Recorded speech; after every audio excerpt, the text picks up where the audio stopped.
Nouveau projet italien de production de céréales à Tindouf. Une équipe du groupe italien Bonifaci Ferrari impliquée dans le partenariat avec le ministère de l'Agriculture, s'est rendue dans la wilaya de Tindouf, où le projet doit être réalisé. L'équipe a obtenu les autorisations pour forer les puits artésiens en un temps record, en seulement quelques heures, ce qui témoigne de l'engagement sérieux dans la réalisation de ce projet important, qui commencera officiellement en octobre prochain, en même temps que les opérations de labour et de semis. Ce projet est l'un des projets importants visant à atteindre la sécurité alimentaire. Selon des sources rapportées par les médias algériens, l'équipe italienne, qui a visité la wilaya de Tindouf récemment pour inspecter les zones du projet, a finalisé toutes les démarches pour garantir l'approvisionnement en eau. Elle a obtenu les licences pour forer des puits artésiens afin d'irriguer les vastes superficies. Le projet, qui couvre une superficie de 36 000 hectares, nécessitera 126 puits artésiens selon les études réalisées.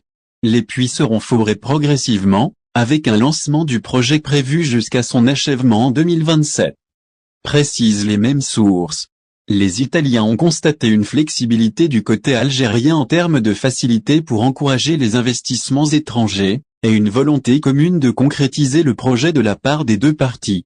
Sa visite, qui permettent de progresser à chaque fois, sont une preuve que le projet, prévu pour débuter en octobre prochain, sera réalisé dans les délais impartis.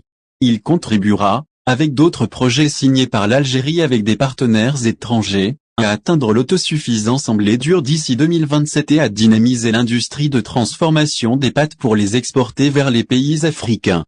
Le ministre de l'Agriculture, Youssef Cherfa, avait confirmé lors de la signature de l'accord pour ce projet en juin dernier, en présence du ministre italien de l'Agriculture, de la souveraineté alimentaire et des forêts, Francesco Lollobrigida, que cette dernière donnera naissance à une société mixte soumise à la législation algérienne et commencera ses activités début octobre, avec le début de la saison de labour et de semis. Le projet produira ses premiers résultats, notamment en ce qui concerne la culture du blé dur et des légumineuses, à la fin de la saison agricole de 2025. Les autres installations du projet, notamment celles liées à la transformation des pâtes, seront achevées 4 ans après son lancement. Selon lui, ce projet, ainsi que d'autres comme celui du Qatar à Adrar, aidera à atteindre l'autosuffisance en blé dur, après que la production nationale ait atteint 80% des besoins cette année. Le côté italien a également salué le fait que l'Algérie soit le premier pays à accueillir ce projet italien visant à établir un partenariat avec l'Afrique, et a souligné que le projet apportera des bénéfices aux deux pays. Le projet concerne la production de céréales et de légumineuses sur une superficie de 36 000 hectares dans la wilaya de Tindouf, avec une valeur totale estimée à 420 millions d'euros. Il s'inscrit dans le cadre du plan national de développement des filières stratégiques, incluant les céréales, les légumineuses, les plantes sucrières et oléagineuses, les semences, ainsi que le lait. Ce plan émane des engagements et directives du président de la République, du plan gouvernemental et de la stratégie sectorielle du ministère de l'Agriculture et du Développement rural, visant à répondre aux besoins alimentaires de consommation générale. Une superficie de 35 450 hectares sera dédiée à la culture du blé et de diverses légumineuses, tandis que le reste sera destiné à la construction d'un complexe agro-industriel comprenant un moulin, une installation de stockage, une unité de production de pâtes alimentaires et d'autres infrastructures vitales pour le projet.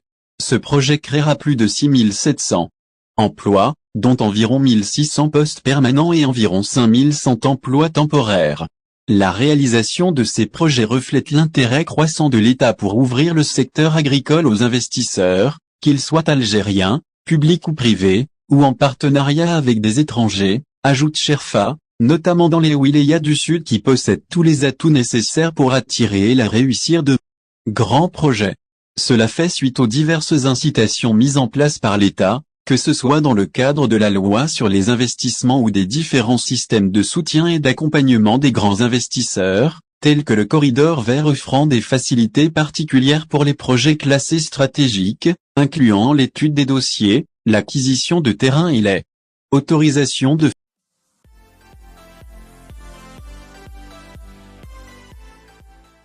Nabil Boudi. avocat au barreau de Paris, chargé de l'affaire Iman Khalif. Le cyberharcèlement qu'a subi ma cliente est incontestable. Quels sont les principaux éléments de preuve que vous avez soumis pour étayer la plainte d'Iman Khalif contre ces harceleurs en ligne? Alors principalement, ce sont les publications sur les différentes plateformes et les réseaux sociaux. C'est tout le contenu. Répété, circonstancié et les attaques sur son physique, sur son genre, sur sa nationalité, sur son apparence en général et sur sa qualité de femme. Donc tout le contenu en ligne publié dans ce sens sera une preuve tangible de cyberharcèlement. Ce qu'a subi ma cliente est incontestable. Pouvez-vous préciser les critères qui seront utilisés par les autorités pour identifier les individus responsables de cette campagne de dénigrement contre Iman Khalif? Oui, en premier lieu, il y a déjà tous ceux qui ont relayé des contenus agressifs, misogynes et racistes. Les premiers auteurs, ce sont des personnalités politiques et publiques qui ont utilisé leur propre compte sur les plateformes sociales dans cette campagne contre ma cliente. Dans ce cas, les problèmes d'identification ne se posent pas. Les auteurs sont connus.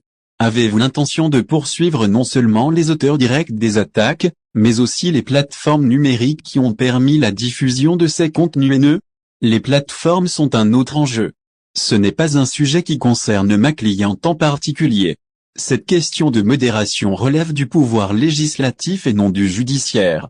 Notre question est dans la responsabilité individuelle de chacun sur ces faits. Dans ce cas, la plateforme a parfois des obligations de modération certes, mais à condition qu'elle soit saisie par les utilisateurs. Le cabinet d'avocats que je représente et qui a été saisi par Iman Khalif est chargé de poursuivre les auteurs pour motif d'harcèlement. Comment envisagez-vous de surmonter les défis juridiques liés à la nature transnationale de ce cyberharcèlement, étant donné que certaines attaques proviennent de l'étranger? Vous avez tout à fait raison de le qualifier de défi. Les plus grandes attaques au départ viennent de l'étranger. C'est incontestable. Je ne pourrais pas entrer trop dans les détails aujourd'hui pour les secrets de l'affaire. Ce que je pourrais dire, c'est que peut-être d'autres actions vont arriver bientôt. Quels sont les objectifs principaux de Iman Khalif à travers cette action en justice, au-delà de la simple condamnation des coupables? Laver son honneur. C'est le message qu'elle a transmis et ce qu'elle attend de la justice.